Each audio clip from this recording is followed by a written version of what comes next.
Me dio tristeza porque una mujer está promoviendo, juntamente con el gobierno, ya hay otro estado, me parece, en México, que ya aprobó el aborto. Y esta ley quiere proteger aparentemente a la mujer de un embarazo no deseado. Y la frase es esta, de que las jóvenes, principalmente les dije hace 8 días que de 11 a 14, 16 hasta 24 años, sobre todo jóvenes no casadas que se embarazan por el pecado sexual del que vamos a hablar hoy, la frase de ellos es que no es mi proyecto de vida, por lo tanto quiero abortar. Y el gobierno quiere apoyar eso. Y eso es terrible. Como les digo, hace 8 días fuimos río arriba. Fuimos al principio de la creación, cuando Dios diseñó un hombre y una mujer, cuando les bendijo en amistad, cuando les bendijo en compañerismo para que se amaran, para que tuvieran hijos, para que poblaran la tierra, para que cuidaran de la tierra, para que gobernaran. Y también vimos que el sexo es de Dios, pero está dentro del marco del matrimonio. Así que nosotros los casados debemos de vivir en santidad, en pureza sexual, debemos de vivir en fidelidad, cuidando nuestra mente, nuestro corazón, nuestro estilo de vida. Y los que no están casados, si tú estás aquí, hombre o mujer, joven, niño, no casado, lo que la Biblia nos pide como obediencia, debemos sujetarnos a Dios a través del poder del Espíritu Santo, es abstenernos de incitar, ni siquiera incitar, fíjate, al sexo. Abstenernos de toda inmundicia sexual.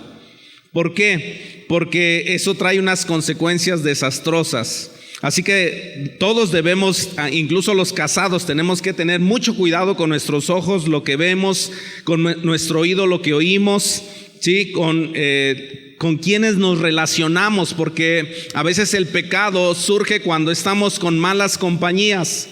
Yo no digo que no tengamos relación con personas que no conocen de Cristo, tenemos que compartirles de Cristo, tenemos que ser luz, pero no debemos relacionarnos en amistad con personas no cristianas que no están de acuerdo a la palabra, que están en contra de la palabra, y hacer eso es evitar caer en el pecado. Yo creo que todos nosotros como cristianos podemos ser vencedores. ¿Cuántos lo creen? Podemos ser vencedores como hijos de Dios, como hijos de luz, llenándonos del Espíritu Santo y alimentándonos de la palabra de Dios, ¿verdad? Alimentándonos de la palabra, además con determinación, valor, con obediencia, esperar, para los que no están casados, esperar hasta el día de la boda para poder entrar en una relación sexual con tu esposo, con tu esposa, según sea tu caso. De lo contrario, entraríamos en pecado sexual. Y el título de mi mensaje ahora es Sexo y errores. Le quise poner así, de la tercera parte de hace 8 días, la vamos a ver hoy, y es las consecuencias de los pecados sexuales, las consecuencias, pero le puse sexo y errores. Sexo y errores. ¿Por qué? Porque el sexo es bueno, pero si no obedecemos a Dios, se convierte en pecado y causa mucha destrucción. Y esos son los errores de participar, de practicar, de utilizar nuestro cuerpo de manera indebida. Lo primero que quiero mencionarte es que la mente es el órgano sexual más potente. El deseo sexual inicia en nuestra mente. No es las partes genitales, sino es la mente. Es el motor de nuestra vida. Por eso hemos hablado anteriormente acerca de cuidar nuestra mente, de llevar todo pensamiento en obediencia a Cristo Jesús. Entonces, si la mente es el motor del interés sexual, el deseo sexual en sí no es malo. Es idea de Dios, es sano, es divino, es lo que Dios puso en nuestro ser, una atracción de nosotros hacia el sexo opuesto, pero solamente la sexualidad se desarrolla bien dentro del matrimonio. Eso ya lo vimos la semana pasada. Así que la mente debe estar bien controlada, ya hablamos del tema de la mente, debe estar bien controlada y alimentada en nuestra relación con Dios y con su palabra. porque nuestros 5 sentidos están listos para actuar de acuerdo a nuestra mente. Fíjate bien esta frase, nuestros 5 sentidos están listos para actuar de acuerdo a nuestra mente. Y si tenemos una mente depravada, una mente inmoral, vamos a ver algunas palabras bíblicas que hablan acerca de la relación sexual ilícita que inicia en nuestra mente. Y quiero llevarte a Romanos 13:14. Dice, más bien vístanse con la presencia del Señor Jesucristo. Esta parte es importante. Vístanse con la presencia del Señor Jesucristo. Y no se permitan pensar en formas de complacer los malos deseos. Vestirse de Jesús, ya lo hemos predicado, también es vestirse de amor, es vestirse de santidad, la santidad de Dios, porque nosotros no podemos ser santos por nosotros mismos. De vestirnos del amor verdadero, ágape de 1 Corintios, que dice que sabe esperar, que todo lo sufre, todo lo espera, todo lo soporta, que es paciente, que es bondadoso, que es amable, que no se acaba. Vestirse de Cristo es vestirse de lo que Él vivió, de humildad, vestirse de perdón, vestirse de misericordia. Y aquí está claro este versículo. Si nosotros como cristianos nos vestimos, nos llenamos de lo que es Jesús, entonces vamos a tener mucho cuidado con nuestra forma de pensar, porque dice no se permitan, en otras palabras, no te des el lujo de darle rienda suelta a tus pensamientos que te lleven a la inmoralidad. Si nosotros no nos vestimos de Cristo, entonces empieza a surgir cosas que nos llevan cada vez más a una degradación, a una depravación en el asunto sexual sobre todo. Por ejemplo, la codicia. La codicia es desear lo que no nos pertenece. Fíjate cómo inicia en nuestra mente la degradación si no obedecemos a Cristo, si no nos llenamos de Cristo, si no nos vestimos del Señor. La codicia inicia con el desear lo que no nos pertenece. Son malos deseos que están listos para expresarse en tu actividad, en tu cuerpo, una actividad corporal. Nosotros debemos renunciar a la codicia. Ya sabemos lo que dice la Biblia, que no debemos codiciar para caminar hacia la libertad. Pero si no lo hacemos, entonces entra la concupiscencia. Esta palabra un poco complicada, casi no se utiliza, concupiscencia, pero la concupiscencia en sí es un apetito carnal exagerado e insaciable. Si tú no te acuerdas de concupiscencia, acuérdate de esto: apetito carnal exagerado e insaciable. Eso es la concupiscencia. Hay versículos, la palabra concupiscencia es una palabra, dice epitumia, se traduce por una inclinación al mal debido a nuestra naturaleza caída. Inclinación. ¿Qué entiendes por inclinación? Si yo estoy aquí y aquí está lo bueno, la concupiscencia es inclinarse hacia lo malo. Inclinación al mal. Es por eso que nuestros 5 sentidos deben de estar sujetos a Cristo, para no ser incitados, para no tener una tendencia, una caída hacia lo malo. Dice por eso Jesús en Mateo capítulo 5, versículo 27 al 30, han oído este mandamiento: no cometerás adulterio. Pero yo digo que el que mira con pasión sexual a una mujer, ya ha cometido adulterio con ella. ¿Dónde? En el corazón. Ya ha cometido adulterio con ella en el corazón. Por lo tanto, si tu ojo, incluso tu ojo bueno, te hace caer en pasiones sexuales, sácatelo y tíralo. Es preferible que pierdas una parte de tu cuerpo y no que todo tu cuerpo sea arrojado al infierno. Si tu mano, incluso tu mano más fuerte, te hace pecar, córtala y tírala. Es preferible que pierdas una parte del cuerpo y no que todo tu cuerpo sea arrojado al infierno. Los que están en el proceso de discipular saben de qué se trata estos versículos. Es decir, no es literal, porque de hecho todos estaríamos sin ojos y sin manos y quizás sin pies. ¿Sí o no? Hablando honestamente. Entonces no se trata de un asunto del cuerpo, del cuerpo físico. Se trata de un asunto del corazón. Un corazón no rendido a Cristo, pues entra en una naturaleza, cae en la naturaleza pecaminosa del engaño del mundo, no cuidando los sentidos, ¿sí? Como en este caso dicen nuestros ojos, las manos, y nos lleva precisamente, la concupiscencia es la capacidad de generar nosotros pensamientos, pero cuando son malos pensamientos, entramos en lujuria. La lujuria, si lo podríamos, estaba viendo muchas traducciones de lujuria. Lujuria es desenfreno sexual. Todo esto, acuérdate que inicia en la mente. Todavía no hay una acción, digamos, de lo que estoy pensando. Es algo que del motorcito que se está generando en mi mente. Te digo que la mente es el órgano sexual porque qué interesante que como cristianos, personas incluso no cristianas que todavía tienen la conciencia con temor a Dios, por eso hay personas, pues decimos buenas, que no son cristianas, pero dices lo que le falta es ser cristiano, porque tienen todavía moral. Y tú te das cuenta, tú puedes ver cuando tú tienes a una persona de tu familia, como a tu mamá, en el caso de los hombres, o a tu hija, qué interesante que tú puedes ver a tu mamá o a tu hija no de manera sexual, siendo personas, siendo mujeres. Porque el asunto del sexo inicia aquí, cuando yo determino en mi mente que es mi hija, que es mi mamá, que es mi hermana, yo determino en mi mente bloquear cualquier deseo sexual hacia ellas, porque inicia aquí.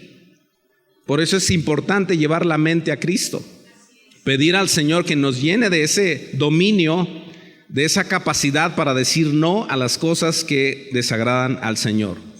Pero si no, llega la lujuria. La lujuria es un desenfreno sexual. Esta palabra en el griego es sima. Y la lujuria tiene hermanas. Fíjate, la lujuria tiene hermanas, sinónimos. Por ejemplo, la lascivia, la liviandad, ser livianos, no tener cuidado. La lubricidad, la lubricidad es una tendencia a las cosas malas sexualmente hablando.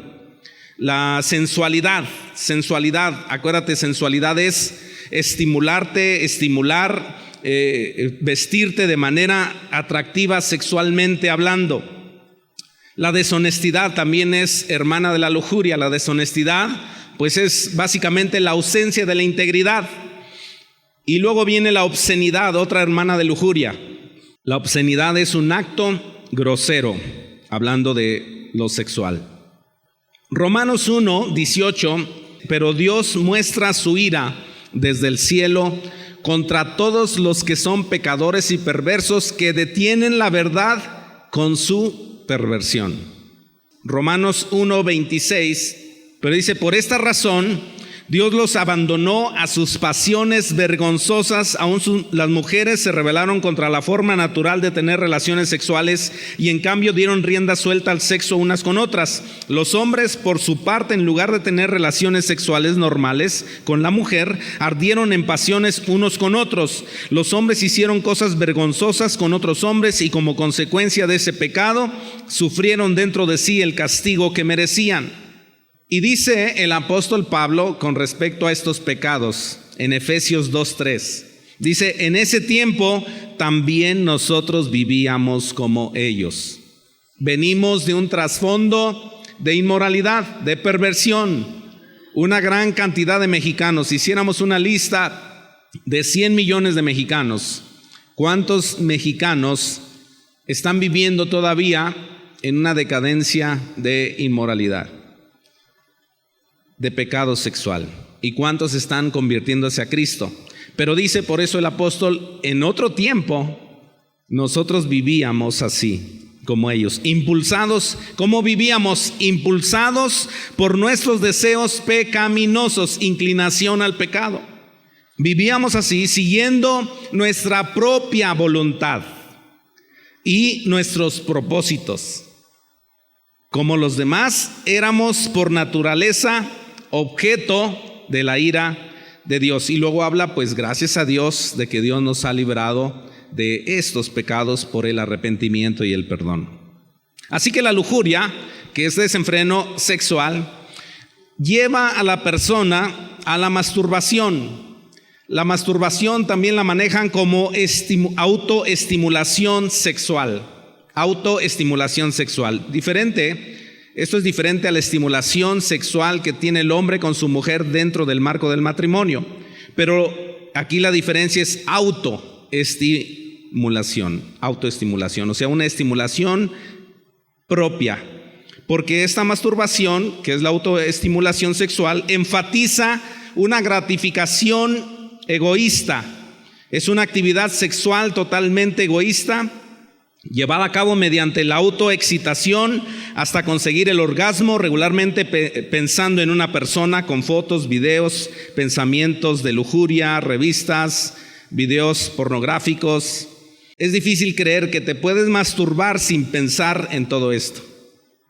Además, la masturbación no disminuye la tensión sexual. Los psicólogos hoy en día en las escuelas están promoviendo esto. No hay problema, es tu cuerpo, puedes explorarlo, puedes masturbarte, no le estás haciendo daño a nada. Y ellos creen que con esto te liberas del deseo sexual, pero más bien en los testimonios se acelera y aumenta el deseo de ir más allá de la masturbación, que es llevarte a los demás pecados como fornicación. Fornicación es tener relaciones sexuales antes del matrimonio. Y la fornicación te lleva, si no te arrepientes, incluso cuando te casas, te lleva al adulterio, tener relaciones sexuales fuera del matrimonio. Y todo eso es una cadena rumbo al infierno si no nos arrepentimos, pero yo sé que hoy estamos aquí para arrepentirnos. Pero allí viene la depravación sexual, lo que es el homosexualismo, lesbianismo, bestialismo y todo el tipo de degradación, como dice la Escritura, 1 Corintios 7, 8 y 9. El apóstol Pablo dice lo siguiente, dice: a los solteros y a las viudas les digo que sería mejor que se quedaran como yo. Aquí habla acerca del dominio propio, de la abstención, de la sexualidad. Pero si no pueden dominarse, ¿qué dice? Que se casen. Porque es preferible casarse que quemarse con pasión. Aquí hablamos, amados, de tiempos. Hay etapas de la vida, la etapa de la niñez, la etapa pues en sí de la juventud, ¿verdad? Los adolescentes, la juventud. Y luego llega la etapa de la mayoría de edad, cuando eres mayor de edad, que eres responsable no solamente para cosas de la mente, pero también capacidad para trabajar, capacidad para ser bendición a alguien. Y entonces llega la etapa del matrimonio, ¿sí? Y es importante que el apóstol dice, si tú ya no puedes dominarte, tienes que buscar esposa, tienes que buscar esposo. ¿Cómo? Orando, pidiendo al Señor, porque Dios contesta la oración. ¿Cuántos saben que Dios contesta la oración? Y aquí el apóstol es muy claro, dice, pues con el asunto del sexo tienes que abstenerte. Se llama don de continencia.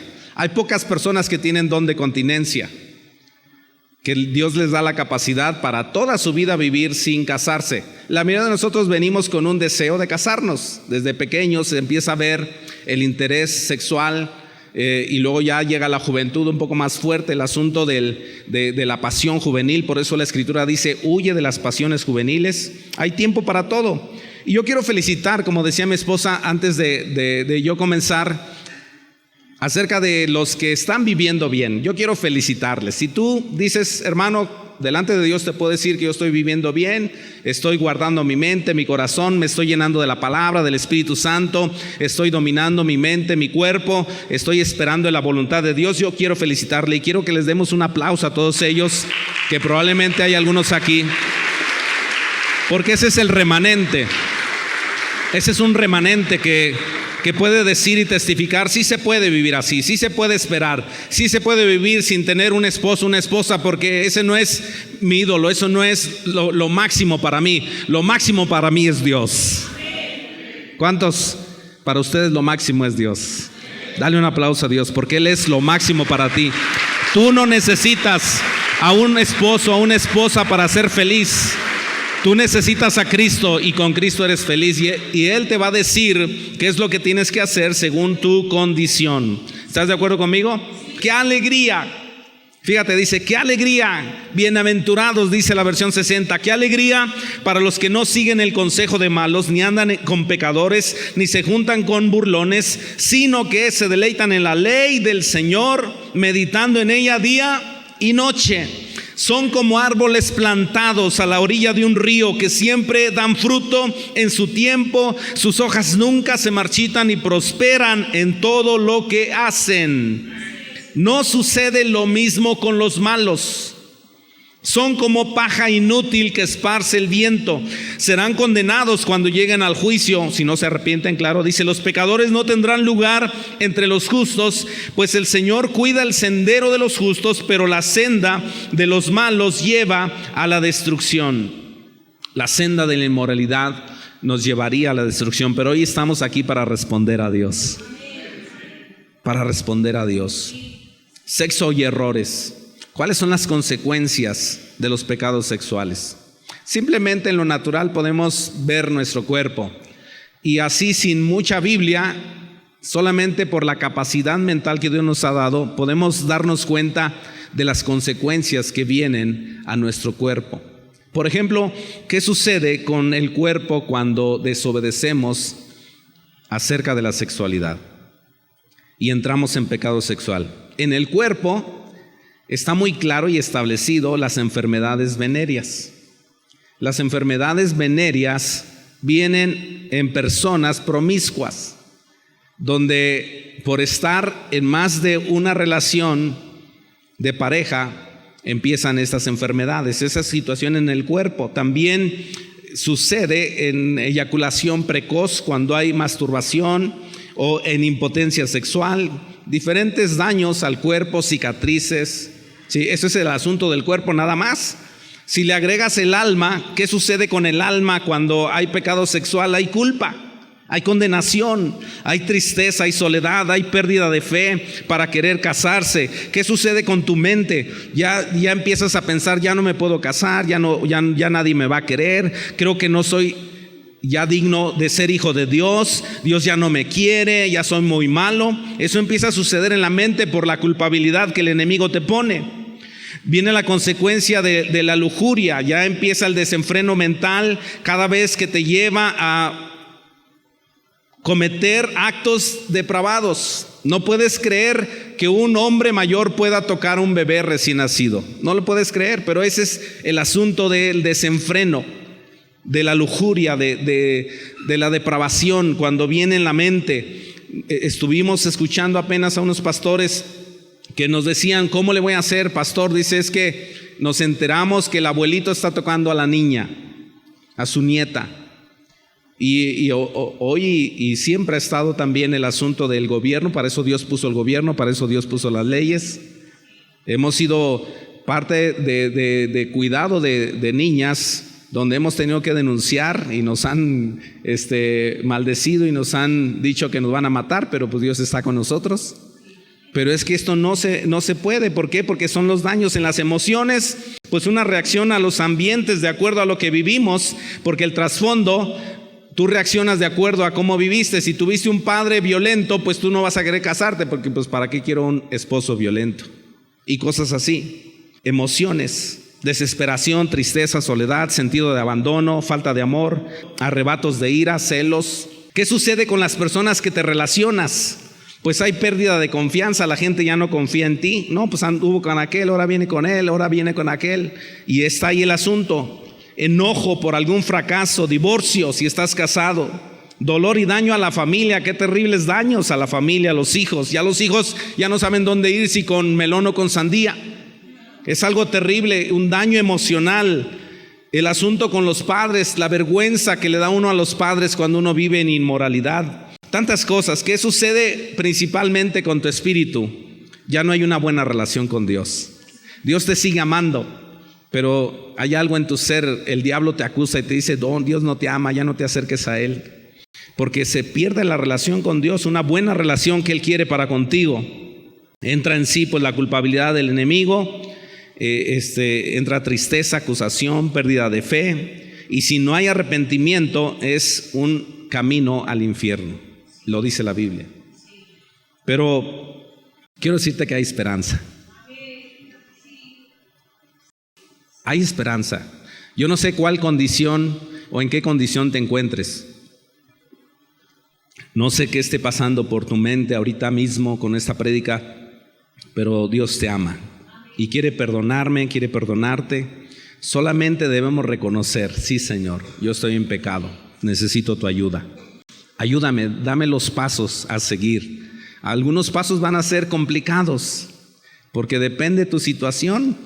Cuando estás casado y tienes otra relación, ya tienes un hijo con otra persona, hay casos así difíciles, pero Dios tiene respuesta. Pero lo que Él quiere es que te arrepientas, que me arrepienta, que le pida perdón de corazón y vengan cambios. Porque quiero terminar diciéndote que Dios no esconde el pecado de sus siervos. En la Biblia tú puedes ver que Dios no esconde el pecado de sus hijos, de sus siervos. Y la pregunta que yo me hacía: ¿por qué Dios no esconde el pecado de los líderes del Antiguo Testamento, del Nuevo Testamento? ¿Por qué? No es para avergonzarlos a ellos, porque algunos de ellos se arrepintieron, pero es para dejar este historial como memoria para que nosotros aprendamos de ellos.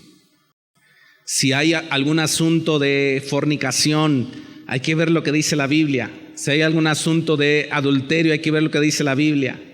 Si hay algún asunto de desviación sexual, hay que ver qué dice la Biblia, porque la Biblia se puso como nuestro ejemplo. ¿Por qué Dios no esconde el pecado sexual de sus siervos? Para nuestro ejemplo.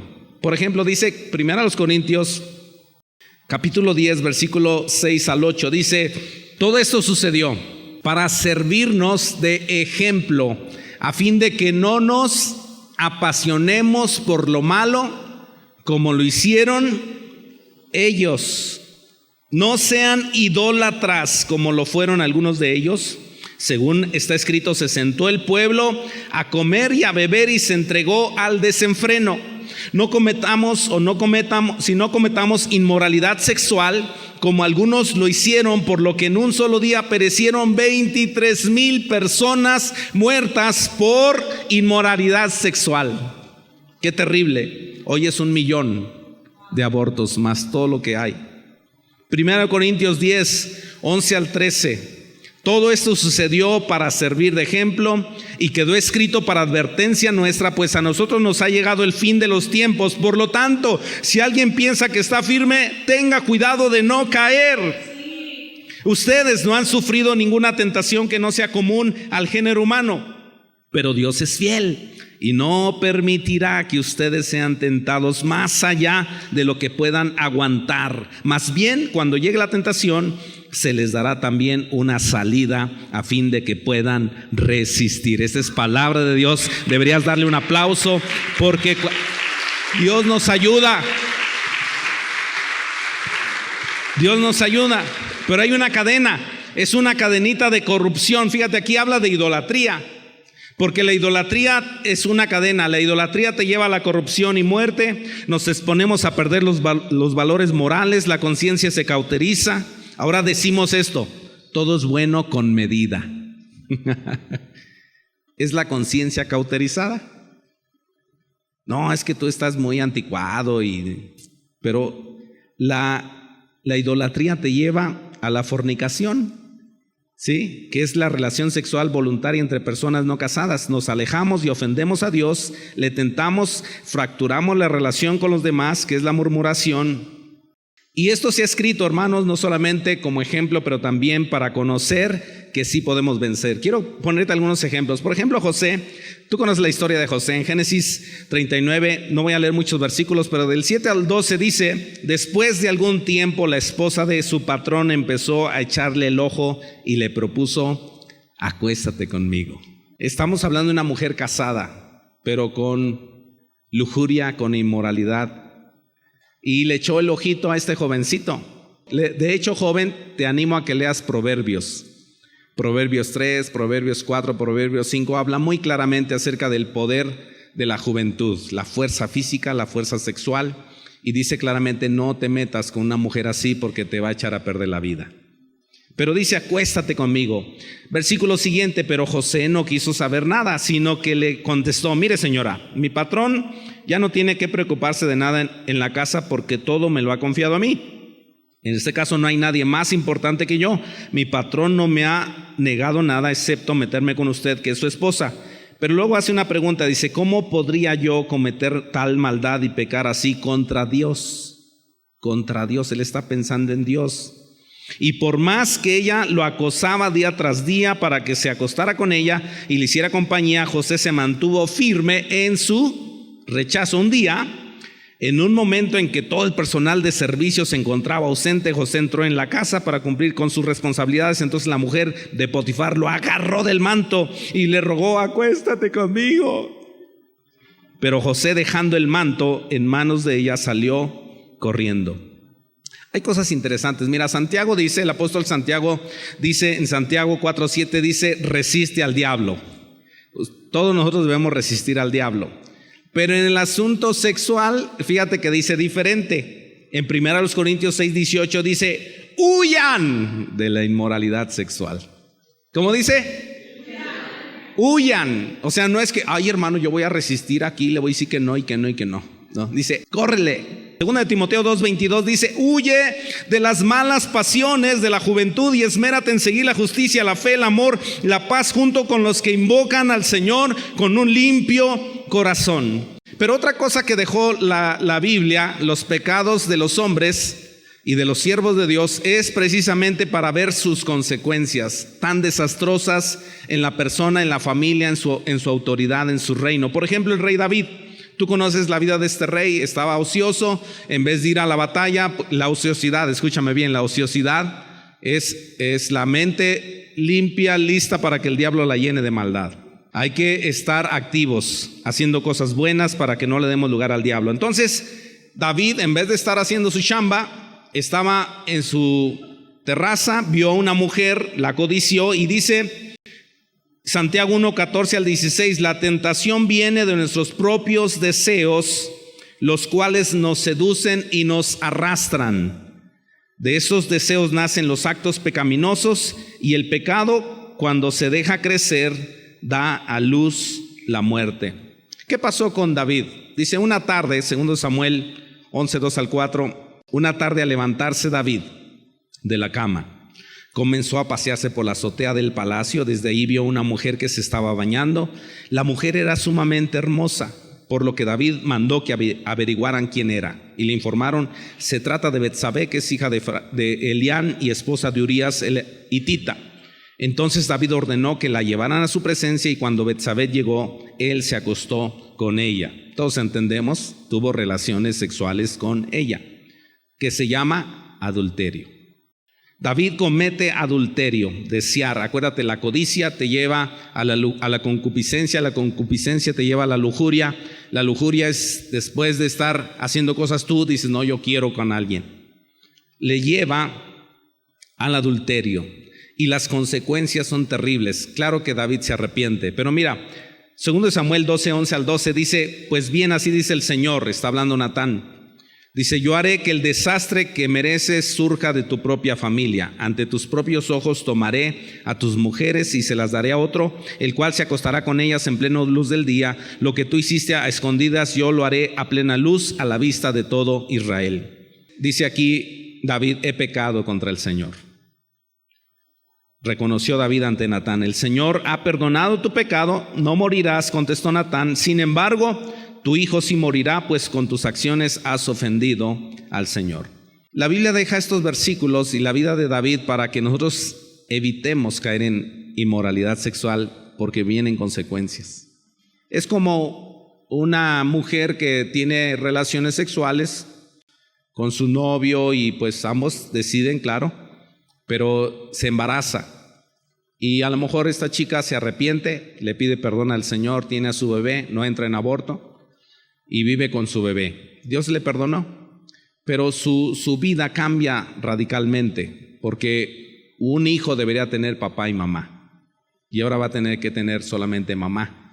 Y la mujer a lo mejor dice, no, pues yo voy a lidiar con ella, voy a ser papá y mamá, sí, pero de todos modos falta el papá.